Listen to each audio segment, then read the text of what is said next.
नमस्कार, आपण पाहताय कोकणचं नंबर 1 महा चॅनल कोकण 7 लाईव्ह बातमीपत्रात आपलं स्वागत। सुरुवात करूया हेडलाईन्सनं। विरोधी पक्ष सरकारला कोणत्या मुद्द्यांवर घेरणार? विरोधी पक्षांची पत्रकार परिषद। राष्ट्रवादीच्या मंत्र्यांसाठी अडीच वर्षांचा फॉर्म्युला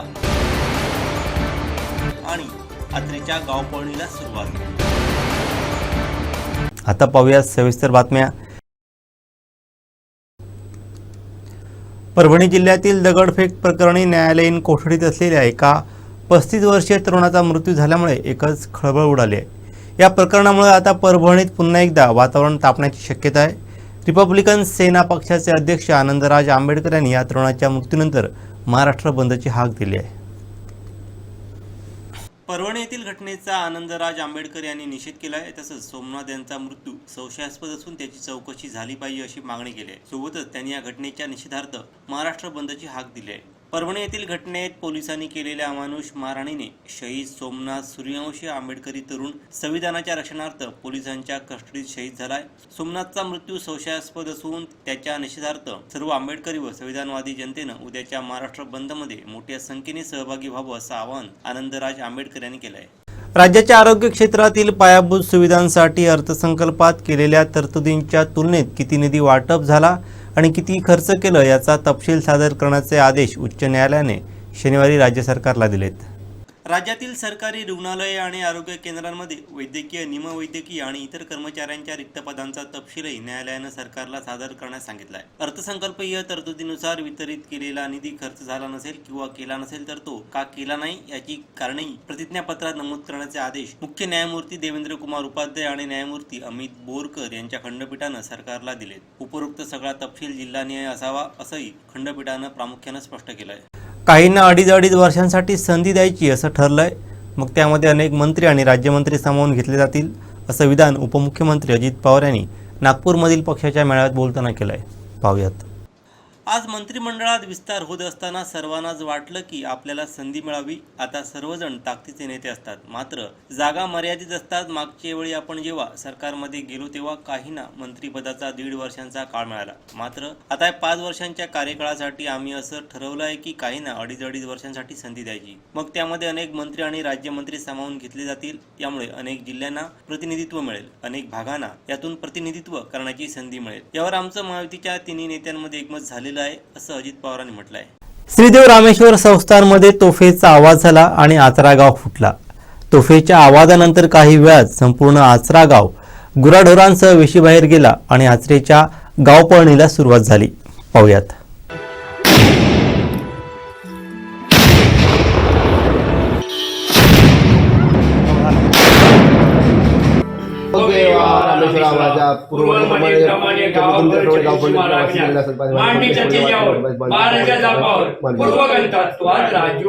आजपासून आचरे गावची ऐतिहासिक गावपळण सुरू झाली। यात गावाबाहेर जाण्यासाठी काही ग्रामस्थांनी होडीचा तर काहींनी गाड्यांमध्ये सामान घेऊन आचरा वेशीच्या बाहेर मुक्काम ठोकला। आता आचरा गावात निरव शांतता आहे। आचरे गावचे ग्रामदैवत रामेश्वरावर सर्व घरादाराची जबाबदारी सोपवत ग्रामस्थांनी वेशीबाहेर आपले संसार थाटले। 3 दिवस 3 रात्री केवळ गजबजाट असणार आहे तो वेशीबाहेर राऊठांमध्ये। सुमारे 8,000च्या वर वस्ती असणारं 12 वाड्या आणि 8 महसुली गाव असलेलं आचरा गाव दुपारनंतर सुरू झालेल्या गावपळणीसाठी गावाच्या वेशीबाहेर विसावलंय।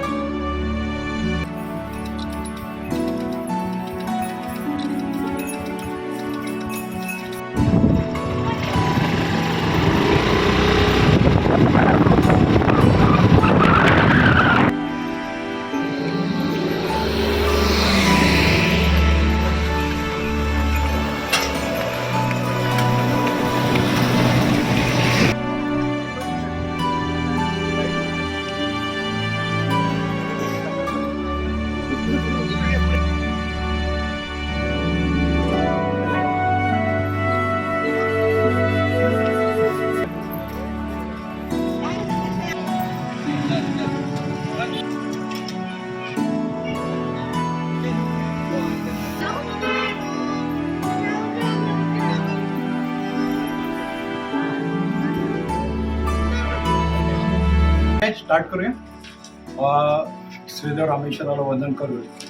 तुम्हा सर्वांना विशेष आमंत्रण देण्यामागे आमचा उद्देश हा आहे की रीतिरिवाजाप्रमाणे गावरूढीप्रमाणे गेली शेकडो वर्ष आपण गावपण म्हणून एक हे करत आहोत, प्रथा सांभाळत आहोत, परंपरा सांभाळत आहोत. गावपण हे ॲक्च्युली एक ज्या हेतूने हे केलं गेलं आहे, म्हणजे आयोजित करण्यात आलेले आहे किंवा ज्या हेतूने या सर्व कार्यक्रमाचे आयोजन केलं जातं त्या दृष्टीने विचार करता त्याला मागील काही शतकांची परंपरा आहे. आणि दुसरी गोष्ट त्याच्यात सगळ्यात महत्त्वाचं म्हणजे त्याच्यात एक सामाजिक सलोखा निर्माण करण्याचं. ते विविध पातळींवर लोक राहतात, जातपात किंवा धर्म वगैरे या ज्या गोष्टी आहेत, या सर्व गोष्टींची एक समानता कुठेतरी हे व्हावी, एकमेकात सलोखा निर्माण व्हावा आणि त्या दृष्टीने हा कार्यक्रम आयोजित केलेला आहे. त्यात प्रामुख्याने जी काही लोक आहेत ते आपली गुरावासरांसह, छोट्या मोठ्या मुलाबाळांसह, वडीलधाऱ्या मंडळींसह, सर्वांसह जे काय असेल ते घेऊन सीमेवर जातात, सीमेच्या पलीकडे राहतात. थोडक्यात हा गाव निर्मनुष्य करतात. निर्मनुष्य गाव केल्याने त्याचे जे काय चांगले परिणाम आहेत त्या परिणामांना लक्षात घेऊन हे गावपण आयोजित करण्यात आलेले आहे. नो डाऊट की अगोदरपासून ज्या काही परंपरा आहेत त्यांना थोडंसं धार्मिक रूप असतंच आणि त्या धार्मिक रूप एवढ्यासाठीच असतं की जे सर्वसामान्याने मान्य व्हावं, सर्वसामान्यांपर्यंत ते पोचावं. कसं असतं, एक धार्मिक त्याला हे दिलं की थोडंसं त्याची अंमलबजावणी चांगल्या प्रकारे होते. प्रत्येक गोष्ट का आपण कायद्याच्या कसोट्या मांडून किंवा विज्ञानाचं हे दाखवून ते होत नाही. परंतु जर का त्याला थोडीशी धार्मिक हे दिली, आपण सहज परीक्षेला किंवा कसल्याही गोष्टीला जाताना नमस्कार करतो, देवाला वंदन करतो, त्या मागचा जसा हेतू आहे की या सर्वातून आपल्याला एक मानसिक बळ निर्माण व्हावं आणि त्या कार्यात आपण सामील व्हावं, या दृष्टीने त्याला धार्मिक रूप दिलेलं आहे. बाकी अन्यथा हा कार्यक्रम टोटली विज्ञानाच्या सर्व कसोटीवर पार पडणारा कार्यक्रम आहे. बेसिकली याच्यात सहजीवन हा एक चांगला हेतू आहे. सर्वांनी एकत्र यावं, सर्वांनी एका ठिकाणी बसावं, उठावं, कार्यक्रम करावेत, ठेवावं किंवा खेळ खेळावेत. आता ह्या सर्व गोष्टी त्या घडत असतात, त्याप्रमाणे चालू असतात. दुसरं एक सर्वात महत्त्वाचं हे आहे की एक वानप्रस्थाश्रमात जसं एखादं आपण जातो आणि तिथे जशी एखादी गोष्ट आपण स्वीकारावी अशी अपेक्षा असते, त्याप्रमाणे आपण जंगलात नेहमी बंगल्यात आणि घरात राहणाऱ्या लोकांना, सर्व सुविधांनी समृद्ध असलेल्या एअर कंडिशनमध्ये झोपणाऱ्या लोकांना सुद्धा कधीतरी व एक सामान्य लाईफ कसं आहे, भारतात इतर लोक कसे राहतात, त्यांचं राहण्याची जीवन पद्धती काय आहे, ते काय जेवतात, काय खातात वगैरे, या सगळ्या गोष्टींची थोडीफार तरी कल्पना यावी या हेतूने एक सहजीवनाचा सारखा हा कार्यक्रम आयोजित केलेला आहे. दुसरा एक महत्त्वाचा म्हणजे ग्राम स्वच्छता अभियान हा यामागचा प्रमुख हेतू आहे. आता जवळजवळ 3 दिवस 3 रात्र पूर्णपणे गाव निर्मनुष्य राहील. कसलेही जल, ध्वनी, वायू, कसलेही प्रदूषण होणार नाही. केर कचरा निर्मिती टोटल बंद होईल. त्यामुळे साहजिकच पूर्वी जसे एखादी रोगराई आल्यावर हे होत होतं किंवा मधल्या काळात जसं कोविडमध्ये आपण पाहिलं की रोग कंट्रोल करण्यासाठी आपल्याला लॉकडाऊन सारखे प्रयोग हाताळावे लागले. तर आपण लॉकडाऊन केल्याने सार्वजनिक आपलं हे संसर्गजन्य रोग हे होतात, कंट्रोलमध्ये येतात, अशी एक धारणा या लॉकडाऊनमुळे लोकांच्या मनात निर्माण झाली. परंतु आचऱ्याचं भाग्य असं आहे की आचऱ्याची आमची परंपरा अशी आहे की आचरा कित्येक शेकडो वर्षापूर्वीपासून आम्ही लॉकडाऊन, फक्त हा शब्दप्रयोग आम्ही वापरत नाही, आम्ही गावपण हा शब्द वापरतोय.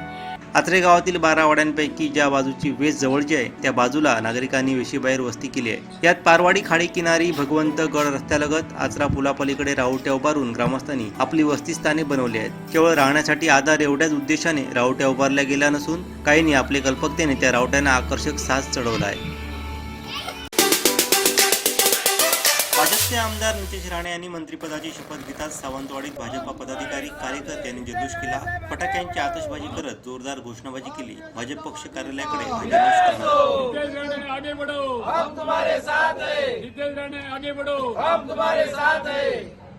भारत माता की जय, भारत माता की जय. सिंधुदुर्गाच्या इतिहासातला हा बऱ्याच दिवसांनी आलेला आनंदाचा क्षण आहे. सिंधुदुर्गाचे सुपुत्र आमचे आवडते आमदार नितेश राणे साहेब आज कॅबिनेट मंत्रीपदाची शपथ घेतली आहे त्यांनी. त्यामुळे आम्ही सर्वजण खूप समाधानी, सुखी आणि आनंदी आहे. आणि आज आपल्याला असं जाणवत आहे आम्हाला की सर्व कार्यकर्त्यांचा हा विजय आहे. जिल्ह्यातील प्रत्येक नेत्यांनी ज्यांनी या इलेक्शनच्या काळामध्ये मदत केली आहे त्या नेत्यांचे पण मी आभार मानतो. सर्व माझ्या कार्यकर्त्यांचे व सर्वांचे आभार मानतो.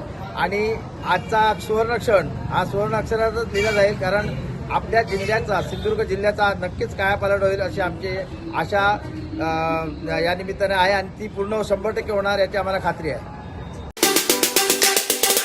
आमदार नितेश राणे यांनी मंत्रिपदाची शपथ घेतल्यानंतर वैभववाडीत भाजपच्या कार्यकर्त्यांनी मोठा जल्लोष केला. भाजपा कार्यालयासमोर फटाके फोडून कार्यकर्त्यांनी आनंदोत्सव साजरा केला. तसंच एकमेकांना पेढे भरून जल्लोष केला.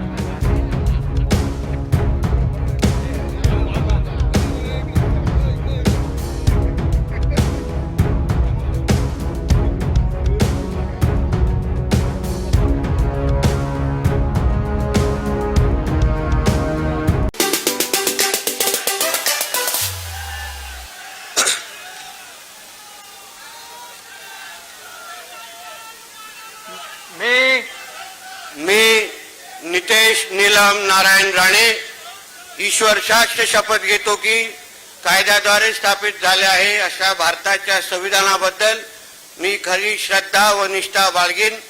मी भारताच्या सार्वभौमता व एकात्मा उन्नत राखीन. मी महाराष्ट्र राज्याचा मंत्री म्हणून माझी कामे निष्ठापूर्वक व सतत विवेक बुद्धीने पार पाडीन आणि संविधान व कायद्यानुसार सर्व तऱ्हेच्या लोकांची मी निर्भयपणे व निपक्षपणे तसेच कोणाच्याही विषय ममत्व भाव किंवा आकस न बाळगता न्याय वागणूक देईन. मी नितेश नीलम नारायण राणे ईश्वर साक्ष शपथ घेतो की महाराष्ट्र राज्याच्या मंत्री म्हणून माझ्या विचारार्थ आणली जाईल किंवा मला ज्ञात होईल अशी कोणतीही बाब असा मंत्री म्हणून माझी कामे यथायोग्य पार पाडण्यासाठी आवश्यक असे ते केरीज करून एरवी मी कोणत्याही व्यक्तीला किंवा व्यक्तींना प्रत्यक्षपणे व अप्रत्यक्षपणे कळवणार नाही किंवा त्यांच्याकडे उघड करणार नाही. जय हिंद, जय महाराष्ट्र. गाव कुणकेरी तालुका सावंतवाडी. कुणकेरी उपसरपंच सुनील परब. आज वन विभागाच्या कर्मचाऱ्यांनी लाल तोंडाची माकडं आमच्या गावात येऊन पकडली आणि गावातील लोकांना थोडासा दिलासा मिळायला सुरुवात झाला आहे. कारण वेळोवेळी शासनाकडे पाठपुरावा करून हे लाल तोंडाची माकडं, काळ्या तोंडाची माकडं आपली शेतीची भरपूर नासधूस करत होती. तर त्या अनुषंगाने पालकमंत्री रवींद्र चव्हाण साहेबांशी या विषयाची हे दिलेलं होतं, निवेदन दिलेलं होतं. याची दखल घेऊन शासनाने, वन विभागाने ही मोहीम राबवायला सुरुवात केली. काल परवा माडखोल गावात एक 60-70 माकडं पकडली आहे. कुणकेरी गावामध्ये 15-16 आज पकडलीत. अजूनही 200 माकडं अजून शिल्लक आहेत. तर आज ही पकडल्यामुळे थोडासा लोकांना आशा निर्माण झालेली आहे. आमचा गाव हा भरडी पिकानं पारंपरिक पिकं घेतली जातात. नारळी, सुपारीची झाडं आहेत. ह्या झाडांची खूप फळझाडांची नासधूस करत होती. तर यापुढे आता अशीच जर मोहीम राबवली तर शेतकऱ्यांना मोठा दिलासा मिळेल यात शंका नाही. अशीच टीम राबवावी व कोकणातील या शेतकरी वर्गाला चांगलं सहकार्य करावं अशी विनंती करतो. एवढंच थांबतो. जय.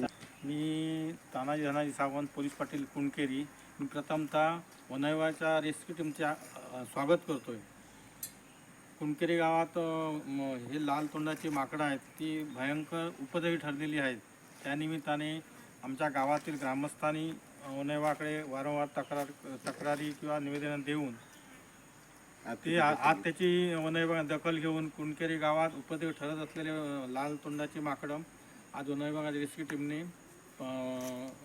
यश संपादन केलेलं आहे. आणि ही मोहीम अजूनही थोडे दिवस चालू राहावी कुणकेरीत अशी मला आणि टीम आशा वाटते. चांगल्या परीने काम करते. आणि रेस्क्यू टीम आहे, उदाहरणार्थ आमचे रेडकर, माजी वनसेवक सेवानिवृत्त झालेले आहेत, बरोबरची त्यांची टीम, सर्व मंडळी चांगल्या पद्धतीने काम करत आहे आणि त्यांचे मी अभिनंदन करतोय कुणकेरी गावाच्या वतीने.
गेल्या काही महिन्यांपासून टस्कर व अन्य हत्ती चंदगड तालुक्यात स्थिरावल्यानं शेतकरी थोडे निर्धास्त होते. मात्र शुक्रवारी टस्कर पुन्हा तिलारी खोऱ्यात परतल्यानं शेतकऱ्यांना धडकी भरली आहे. याउलट वनविभाग मात्र सुशेगात आहे. संपूर्ण जिल्ह्यात प्रत्येक वनपरिमंडळांना नियमित वनपाल नियुक्ती देत असताना सर्वात जास्त हत्ती व वन्य प्राणी उपद्रव असलेल्या कोनाळ वनपरिमंडळाचा कारभार वर्षभरापासून नियमित वनपालाविना हाकला जात आहे. चक्क दोडामार्ग मधीलच खडपडे वनपरिमंडळ यांच्या माथी हा कोनाळचा अतिरिक्त कार्यभार मारून वनविभाग सुशेगात आहे. यामुळे वन्य प्राणी आणि हत्ती प्रतिबंध उपाययोजना, नियोजन, शेतकरी यांचं नुकसानी वेळेत पंचनामे या साऱ्यांचाच सपशेल बोजवारा उडालाय. प्रभारी वनपाल यांची या डबल कार्यभारामुळे विटंबना होत असून त्याचा परिणाम तिलारी खोऱ्यातील शेतकऱ्यांना भोगावा लागत आहे. जिल्ह्यात हत्ती प्रश्न सर्वात जटिल असताना जिल्ह्यातील वनविभाग कोनाळ वनपरिमंडळासाठी नियमित वनपाल देत नसल्यानं आश्चर्य व्यक्त होत असून शेतकऱ्यांना तीव्र संताप आहे. तर जिल्ह्यातील लोकप्रतिनिधी आणि नेते मंडळी याकडे लक्ष देत नसल्याचं बोलत आहे.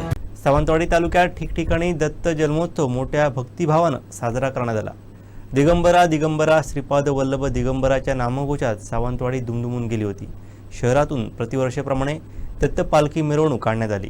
सकाळपासूनच दत्त दर्शनासाठी मंदिरात भाविकांनी मोठी गर्दी केली होती. सायंकाळी दत्त जन्मोत्सव जल्लोषात साजरा करण्यात आला. सावंतवाडी शहरातील परमपूज्य टेंबे स्वामी यांचं वास्तव्य असलेल्या भटवाडी येथील ऐतिहासिक दत्त मंदिर, सबनीसवाडा येथील एकमुखी दत्त मंदिर, इंदिरा गांधी व्यापारी संकुल, सावंतवाडी आगारासह माझगाव येथील दत्त मंदिर येथे मोठ्या जल्लोषात दत्त जयंती उत्सव साजरा करण्यात आला. सकाळपासूनच विविध धार्मिक कार्यक्रमांचं आयोजन करण्यात आलं. दत्तपूजा, एकादशमी, लघुरुद्र, अभिषेक, नामस्मरण, कीर्तन, भजन आदी कार्यक्रम पार पडले.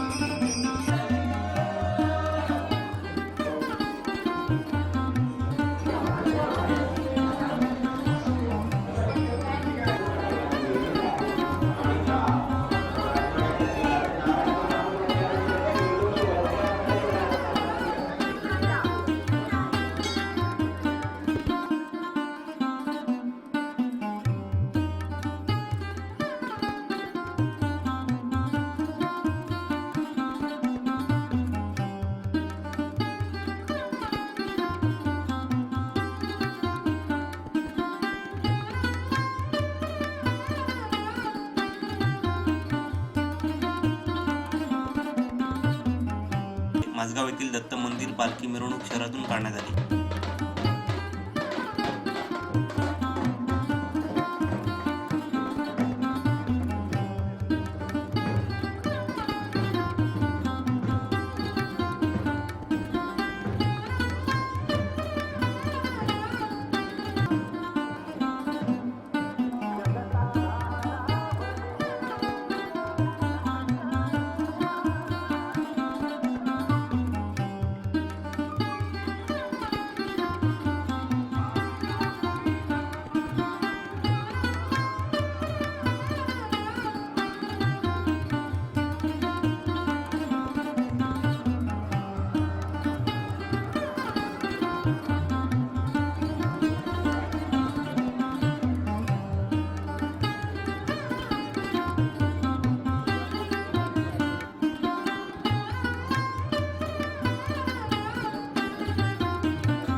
आरती, मंत्रपुष्पांजली, तीर्थप्रसाद आदी कार्यक्रम भाविकांच्या उपस्थितीत पार पडले. सायंकाळनंतर दत्त जयंती उत्सव साजरा झाला. यावेळी दत्त भक्तांनी श्रींचे आशीर्वाद घेण्यासाठी गर्दी केली होती.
सलाईवाडा येथील मच्छी मार्केट परिसरातील वळणावर पाण्याचा पाईपलाईनच्या कामासाठी खोदण्यात आलेला खड्डा अद्यापपर्यंत बुजवण्यात आला नसल्यानं त्यात मालवाहू टेम्पोचं चागरूतून मोठं नुकसान झालं आहे. ही घटना सकाळी 9:30 वाजण्याच्या सुमारास घडली. हा खड्डा का बुजवला गेला नाही असा सवाल नागरिकांकडून उपस्थित केला जात आहे. नगरपालिकेच्या या कामाबद्दल नागरिकांनी नाराजी व्यक्त केली आहे. यात अपघात झालेल्या वाहनाचं देखील मोठं नुकसान झालं आहे. तर नगरपालिका नळासाठी खड्डा खंड आहे, तो तसाच ठेवल्यानं गाडी यात रुतली. याबाबत नुकसान कोण देणार असं विचारलं असता लिकेज मिळत नाही असं उत्तर पालिकेकडून देण्यात आल्यानं उद्धव बाळासाहेब ठाकरे शिवसेनेचे शहर प्रमुख शैलेश गोंधळकर यांनी तीव्र नाराजी व्यक्त केली आहे. देवगड येथील श्री स्वामी समर्थ मठ हडपीड येथे दत्त जयंती उत्साह साजरी करण्यात आली. तसंच येथे आयोजित नेत्र तपासणी रक्तदान शिबिरास उत्स्फूर्त असा प्रतिसाद लाभला.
रवींद्र चव्हाण आणि दीपक केसरकर यांचा महायुतीच्या मंत्रिमंडळात समावेश असणार का याकडे राजकीय वर्तुळाचं लक्ष लागून राहिलं आहे. अद्यापपर्यंत ही दोन्ही नावं यादीत नसल्याचं वृत्त समोर आहे. दोघांनाही पक्षाची मोठी जबाबदारी मिळणार असल्याची चर्चा आहे. सरकारच्या नव्या मंत्रिमंडळात अनेक नव्या चेहऱ्यांना संधी देण्यात आली आहे. कोकणातील नितेश राणे, योगेश कदम, भरत गोगावले या नव्या चेहऱ्यांना संधी मिळाल्याचं दिसत आहे. उदय सामंत, आदिती तटकरे या जुन्या मंत्र्यांना पुन्हा संधी मिळणार असल्याचं वृत्त असून कॅबिनेट मंत्री राहिलेले रवींद्र चव्हाण व दीपक केसरकर यांचा मंत्रिमंडळात समावेश असणार का याकडे राजकीय वर्तुळाचं लक्ष लागून राहिलंय. तेव्हा नेत्यांची नावं समोर आलेली दिसत नाही. नव्यानं संधी दिल्यानं जुन्यांचं पुनर्वसन केलं जाणार असल्याचं समजतंय. रवींद्र चव्हाण यांना मंत्रिपदाऐवजी भाजपचे प्रदेशाध्यक्षपद दिलं जाणार असल्याची शक्यता आहे. चंद्रशेखर बावनकुळे यांना मंत्रिपद देऊन पक्षाची जबाबदारी चव्हाण यांच्याकडे दिली जाणार आहे. तर शिवसेनेकडून दीपक केसरकर यांनाही मोठी जबाबदारी देण्याची माहिती समोर येत आहे. मुख्यमंत्री देवेंद्र फडणवीस व उपमुख्यमंत्री एकनाथ शिंदे यांचे निकटवर्ती असणाऱ्या केसरकरांचा मान राखला जाणार असल्याचं बोललं जात आहे. कोकणची जबाबदारी द्या असं केसरकरांकडून सांगण्यात आलं होतं. यातच आता पर्यटन खातं शिवसेनेच्या वाट्याला आल्याचं वृत्त असल्यानं पर्यटन जिल्ह्याचं कोकणच्या हिताचं हे खातं शिवसेनेच्या कोणत्या चेहऱ्याकडे जातं हे देखील महत्त्वाचं ठरणार आहे. आपल्याला कोणतं खातं मिळणार याबाबत काय म्हणाले भरत गोगावले पाहूयात. आता संध्याकाळी 4 वाजता तिन्ही पक्षाच्या वतीने ज्यांना ज्यांना बोलवले त्यांचे शपथग्रहण होईल.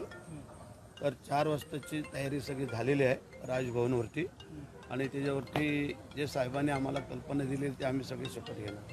फोन आला तुम्हाला? फोन आला म्हणून तर आलो ना. त्यामुळे जे काय आता आम्हाला बोलवलेलं आहे तसं आता उद्यापासून अधिवेशन पण आहे. तर दोन्ही अनुषंगाने आम्ही सगळे लोक आलेलो आहोत. तर तसं डिपार्टमेंट सगळ्यात इंटरेस्ट आहे तसं नसतं. जे काय आमचे नेते देते ते घेऊन काम करायचं.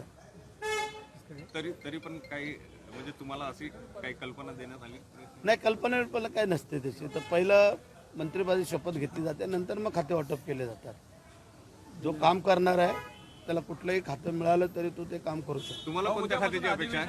तुम्हाला कोणत्या खात्याची अपेक्षा आहे? नाही, त्याने घेरू द्या. आमची पण तयारी आहे त्यांना उत्तर देण्याचं.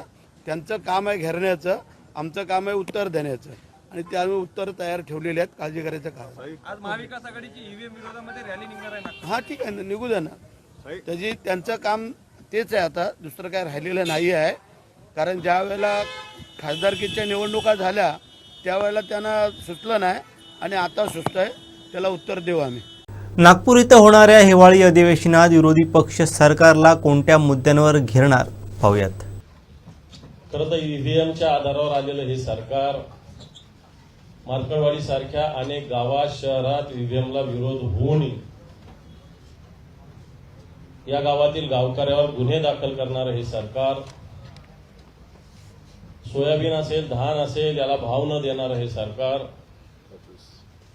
कापूस असेल याला भाव न देणारं सरकार, दुधाचे भाव सुद्धा पूर्णपणे घसरलेले, सरकारने अधिकृतरित्या दर कमी केलेले आहेत, जुनं जाहीर झालेलं अनुदान सुद्धा अजून सरकारनं दिलेले नाही ते हे सरकार, थोडक्यात शेतकऱ्यांची दयनीय अवस्था करणारं हे सरकार, दिवसा ढवळ्या बीड सारख्या जिल्ह्यामध्ये केज तालुक्यामध्ये मस्साजोग गावचं सरपंच संतोष अण्णा देशमुख यांचं दिवसा ढवळ्या हत्या करणारं सरकार, त्याच्या सत्ताधारी पक्षाच्या लोकांचा असलेला सहभाग, परभणीमध्ये संविधानाचा होणारा अपमान आणि अपमान होत असताना त्याला निषेध करणाऱ्या लोकांना ज्या पद्धतीनं कोम्बिंग ऑपरेशन केलं जातं आणि या ऑपरेशनमध्ये आज रात्री एका तरुणाचा झालेला कारागृहातला मृत्यू,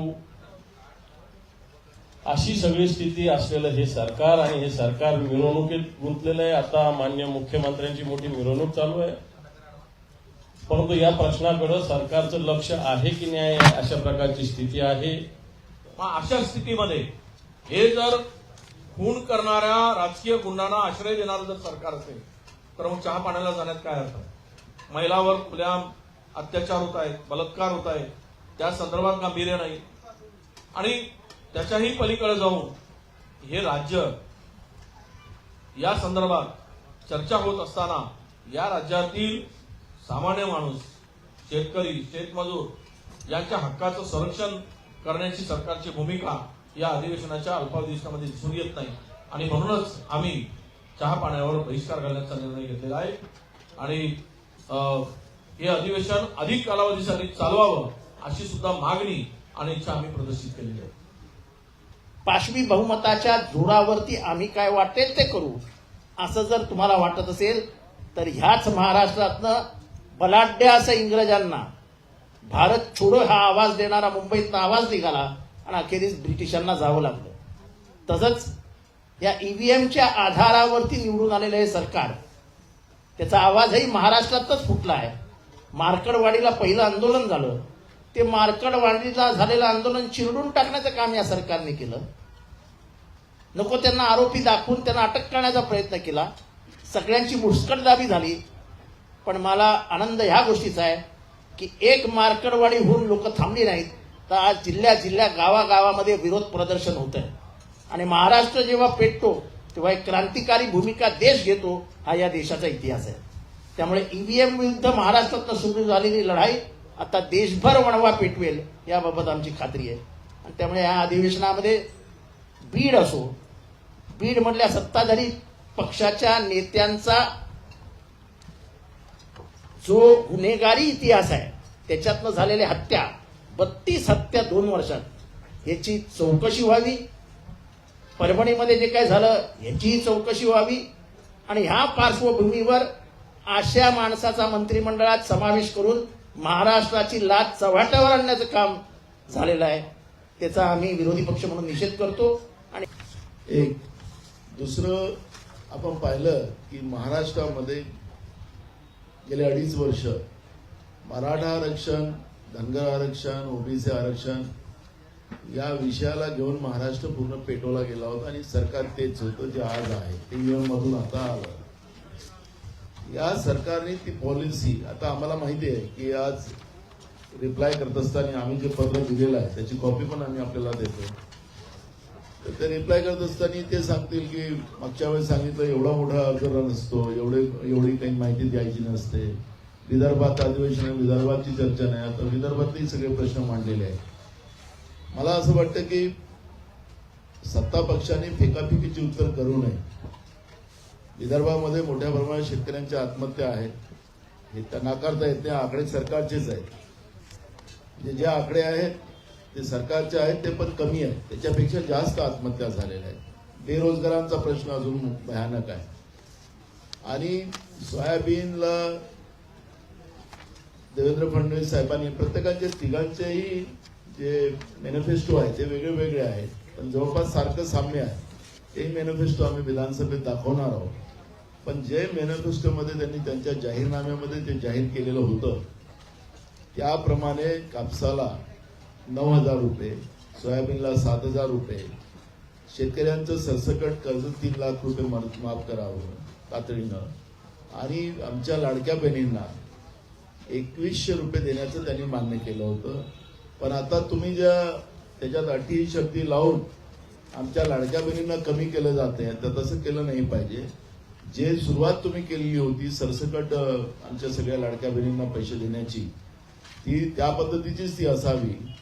नाहीतर तुम्ही आता काही 50% की 60% कमी करतात, आता असं आम्हाला काही ऐकायला मिळालेलं आहे. आता आम्ही उद्या सरकारला विचारू. पण आम्हाला तातडीनं सरसकट आमच्या लाडक्या बहिणींना 2100 रुपये आपण दिलेच पाहिजे, ही भूमिका आहे. आपण सांगितलं होतं 1 वर्षाच्या पहिले की कंत्राटी भरती महाराष्ट्रात आम्ही करणार नाही. पण तुम्ही आता कंत्राटी भरती करायला सुरुवात केलेली आहे. शिक्षकांच्या कंत्राटी भरती बिलकुल मान्य नाही. सगळ्या जागा MPSCच्या थ्रू भराव्यात, ही आमची मागणी राहणार आहे. आता पेपर लीकचा जो आमचा महाराष्ट्राचा नामोल्लेख देशामध्ये गेलेला होता तो थांबवला गेला पाहिजे. आणि सगळ्या जागा जवळपास 2 लाखाच्या वर या कर्मचाऱ्याच्या जागा तातडीनं भरल्या गेल्या पाहिजेत, ही भूमिका आमची आहे. शेवटी ठळक घडामोडी पुन्हा एकदा. विरोधी पक्ष सरकारला कोणत्या मुद्द्यांवर घेरणार? विरोधी पक्षांची पत्रकार परिषद. राष्ट्रवादीच्या मंत्र्यांसाठी 2.5 वर्षांचा फॉर्म्युला. आणि आत्रेच्या गावपळणीला सुरुवात. बातमीपत्रात वेळ झाली ते थांबण्याची. पाहत राहा बदलत्या कोकणचा बुलंद आवाज. कोकणचा नंबर 1 महा चॅनल कोकण साध लाईव्ह. धन्यवाद.